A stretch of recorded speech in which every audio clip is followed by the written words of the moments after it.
Hey, why don't you marry me? I'm better suited for you than that plain Emily, right?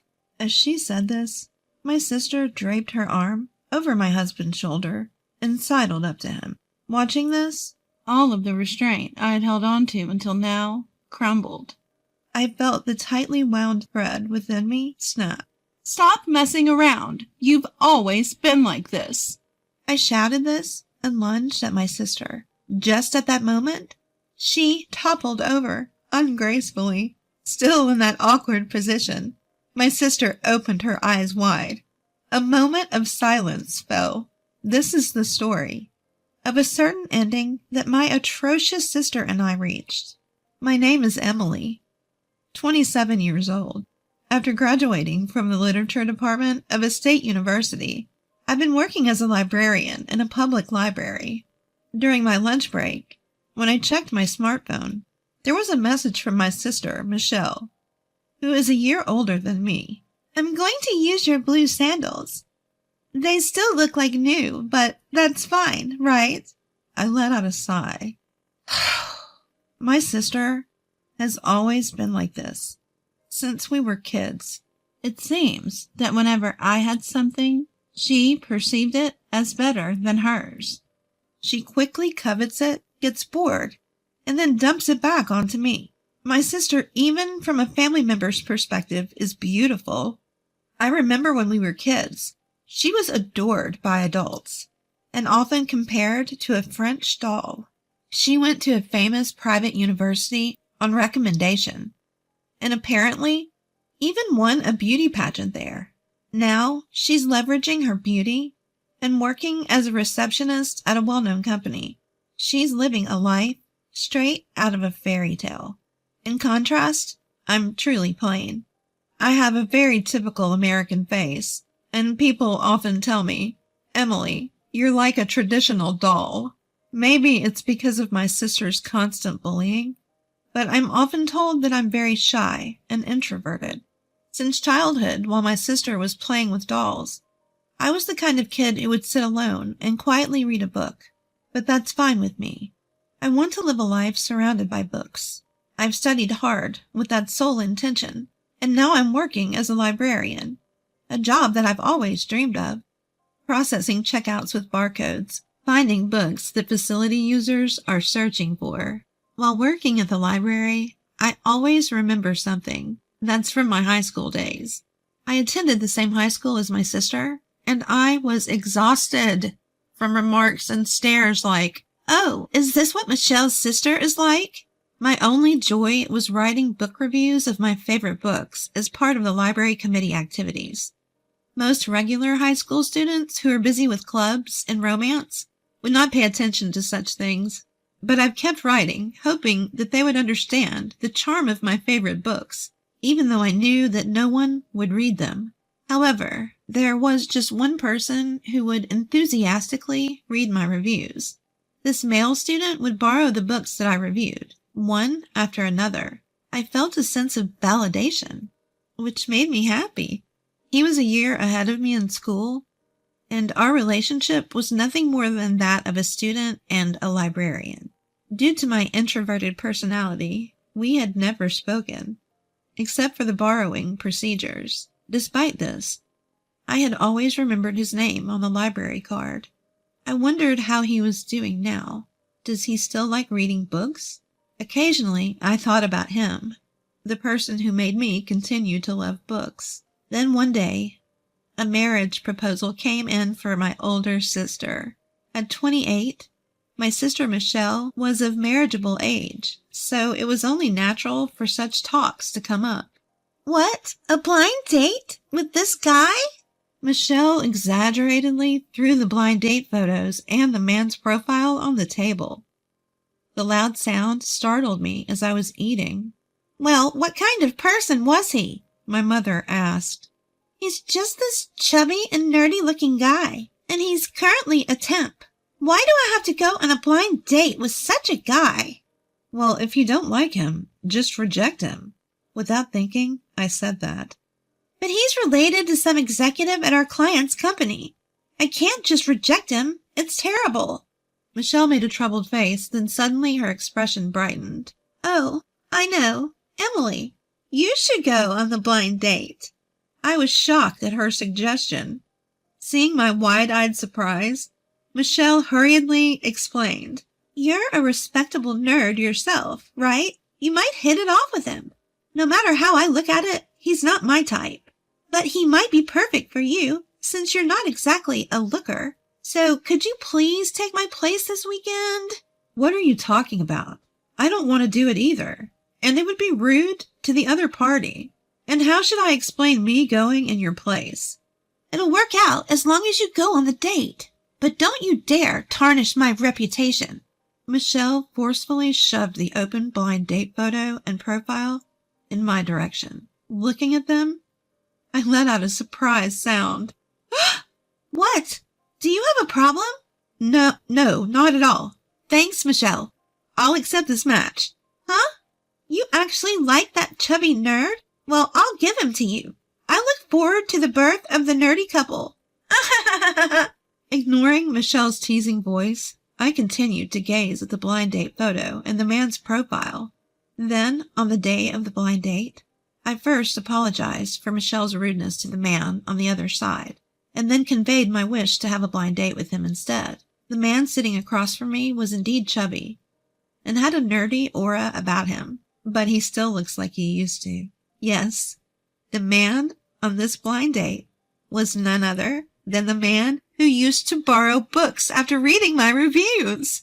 He, too, looked at me straight on and let out a small, were you by any chance the librarian at a high school? Yes, I was. I remembered you as well. From there, we hit it off, talking about our high school days and books, and thus began my relationship with him. Thomas was the same school year as Michelle, but she didn't seem to remember him at all. During one of our dates, Thomas said this to me. Honestly, Emily, if Michelle had shown up, I would have turned her down. Her personality is quite infamous, after all. Well, given who I am, I guess Michelle would have probably rejected me first. I'm truly sorry about what happened with my sister back then, but I was really happy to see you again, Thomas. Plus, I think you're wonderful. If you're worried about your appearance, why don't we try to lose some weight together? You're right. I've become so immersed in my work that I've stopped exercising and caring about my appearance. I'll try harder so that you won't dislike me. I'm glad to hear that, but you know, I would never dislike you just because of your appearance. We had such conversations, and our dates went smoothly. Eventually, I received a proposal from Thomas, and we decided to get married. My sister, who said, I've seen the fat guy's face before, didn't attend, but at the meeting of our families, everyone blessed us in a warm atmosphere. Afterward, we found a new home and decided to start our life together. And then, on the day of our wedding, having a wedding in a church in this day and age is just like plain old Emily. That dress suits you, just like a real American doll. As usual, my sister ridiculed me. Can you stop with those remarks for today? We're about to meet the family. Feeling miserable for being insulted by my sister, even in my wedding dress, Thomas and his family arrived. Good morning. We look forward to today. When Thomas, dressed in his traditional suit, appeared, my sister let out a small, "What?" And for good reason. Thomas had worked hard to transform his appearance with me, and he had become strikingly handsome. Before the ceremony began, my sister whispered in my ear, "What the heck? He looks nothing like the photo from before." Thomas worked hard. He already had a beautiful face. He just looked dull in that photo because he was overweight and had a bad haircut. I thought he had had plastic surgery. It's great that a porcelain doll like you could marry a man who looks like a movie star. Despite enduring my sister's sarcasm, we managed to get through the wedding ceremony. We had a small reception at the church, with only those who were important to us. As we were about to leave, with the happiness of being blessed, it happened. Hello there, Thomas. Thank you for marrying my ugly little sister. My drunk sister came up to us and said this. "Well, Emily isn't ugly at all. Thank you for today. Shouldn't you head home, sister?" Ignoring my words, my sister continued. "So, Thomas, you've changed your appearance, but what about your job? I heard you were a temp, right?" "Yes, I am currently working as a temp." "Oh, I can stand having a husband who's a temp. I'm currently dating a startup CEO. I might get married soon." "Oh, congratulations." "Hey, sister, Thomas restrained me from responding with his hand and gave a small shake of his head. "Thank you for coming today, sister. Please be careful on your way home." My sister, who was told this by Thomas, left after saying, "Be very happy." "Thomas, I'm really sorry about my sister." "It's all right. People like her won't change, no matter what you say. But Emily, you've had a tough time. Let's strive for happiness from now on." "Thomas, thank you." And thus my married life with Thomas began. In fact, Thomas was working as a temp while trying to make it as a novelist. He had fallen in love with reading after he read some book reviews I wrote in high school, and it inspired him to start writing himself. He's only had a few pieces published in literary magazines so far, but I know that's still an impressive achievement. He's been getting paid for his manuscripts, but he admitted there was still some financial uncertainty, which is why he was balancing his job as a temp with his writing. "Thomas, I have a job too, and we have some savings. Why don't you focus solely on your writing?" "Emily, you're always so supportive. Thank you. I'll do my best." So Thomas quit his job and dedicated himself to writing. Life wasn't easy, but I loved watching Thomas passionately dive into his manuscripts, and that kept us going. Then one day, we got a call from my sister, Michelle. She was engaged to the startup CEO she had mentioned. "So next week, he's coming over to meet the family before we get married. You should come too. I really don't want to introduce him to you and your jobless husband, but it would be odd if he weren't there. Make sure you dress appropriately." Despite my annoyance at Michelle's attitude, I knew we had to attend her engagement and wedding. With that in mind, Thomas and I decided to attend the family meeting. "I'm sorry you have to miss your important event that day, Thomas." "It's okay, Emily. She's your sister after all." When we arrived at the meeting place, Michelle, wearing a smug expression, was there. "Welcome, the antisocial couple. Be nice to my darling, will you?" Ignoring her jibes, we entered the restaurant and exchanged greetings with Michelle's fiancé. He was a flashy, handsome man, a stark contrast to Thomas, but he did look capable in his profession. "I'm Emily, Michelle's sister. It's nice to meet you." "And I'm Thomas, Emily's husband. Nice to meet you." As we exchanged greetings, Michelle's fiancé, Larry, also bowed his head and said, "Nice to meet you too." I tried my best to ignore my sister, who was beaming victoriously next to him. Just then, Thomas's phone rang. "I'm sorry, this is important. I need to step outside for a moment." Thomas left the room, and I felt nervous. Despite having dinner with our parents, Michelle, and her fiancé, my mind was elsewhere. Then, a flustered Thomas returned to the room and whispered something in my ear. "Really? Congratulations, Thomas! That's amazing!"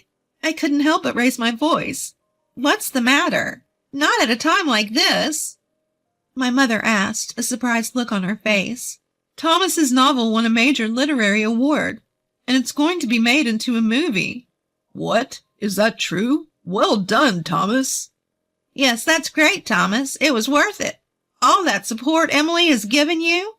Our parents were overjoyed. "Congratulations, Thomas. I'm delighted to hear such wonderful news." Larry also applauded and offered his congratulations. "Let's drink to celebrate. I'm sorry, but I need to give some interviews about the award." "All right, I guess that's about it for Thomas and Emily." Just as Mom was about to say this, something unthinkable happened. Michelle, who was sitting next to Larry, suddenly stood up and walked over to us, positioning herself between Thomas and me. "Hey, sis, what the—" "Shut up! ugly. Michelle's voice was icy. Hey, Thomas, why don't we get married? I mean, I'm far more suited for a successful award-winning author like you than someone like Emily, right? As she said this, she placed a hand on Thomas's shoulder and drew herself close to him. I felt like everything was crumbling down around me. Michelle always wants what I have, and once she's tired of it, she shoves it aside. She constantly looks down on Thomas and me, belittling us, yet because we are family, because she's my sister, I tolerated her. But no more. I felt a tension inside me snap. That's enough, Michelle. You've always been like this. I yelled, lunging at her, but she lost her footing and fell back awkwardly. Thomas, who had been leaning on Michelle, jumped back swiftly. Michelle, fallen in an ungraceful heap on the carpet, widened her eyes in surprise. I froze. What? What are you doing? That's what I should be asking. What were you thinking? Thomas's voice was as cold as ice. He looked down at Michelle as if she were something dirty. I mean, I was offering to marry you. Even if I was the last man on earth, I'd say no. Emily is the only one for me for life. What? What's so good about Emily? I'm prettier. My figure is better. Emily is not only more beautiful on the outside, but also on the inside compared to you. Also, she's been by my side all this time. That's why I won these awards. Something you could never do. Thomas came over to me and put his arm around my shoulders as he said this. I could feel my anger towards Michelle melting away. Warm tears streamed down my face. What the hell? Even though I made all these advances, you rejected me. Michelle's face turned bright red, her voice trembling. Michelle, what are you doing? Do you even realize what kind of occasion this is? Isn't Larry supposed to be your fiancé? Our parents, who had come back to their senses, quickly reprimanded her, looking as if she just woke up from a dream. Michelle ran over to Larry. I'm sorry, Larry. I guess it has to be you after all. Enough. Just stop talking. Larry, who had been watching the whole time, said this as he straightened his tie. Who would want to marry a woman who throws herself at another married man at a meet and greet? Let's call this engagement off, shall we? I'm sure you understand why. Our parents turned pale. They could only nod in agreement. Wait a minute. Even you, Larry. I've already told everyone that we're getting married. It will be a problem if you don't marry me. My sister yelled, to which Larry, with a calm voice, responded, I think it's about time to excuse myself. Congratulations once again, Thomas. Best wishes. We could do nothing but bow our heads as Larry left the room. Wait a minute. Larry? Larry? No! Only the shrill sound of my sister's frantic cries echoed. I am disgusted. Don't show your face for a while. Our parents also left the restaurant, casting a contemptuous look at my sister. Emily, let's go home. I held Thomas's hand tighter as he reached for mine. Turning around, I saw my sister collapsed in a daze. Fast forward a few months, after her engagement with Larry was broken off, my sister seemed depressed for a while, but is now eagerly searching for a new marriage partner. However, she only seems to be seeking high-profile partners, and men who seem to be astounded by her mercenary attitude. My sister, whose beauty has started to fade with age, is likely to have a hard time finding a marriage partner. As for us, Thomas, who was busy for a while, after winning the award, with the award ceremonies, interviews, and film releases, is now actively working on his next project. Thomas has always been kind to me, but he's now renowned as a loving husband, often sharing stories about me in his award interviews. Supporting my growing belly due to my pregnancy, I pledged to support Thomas always.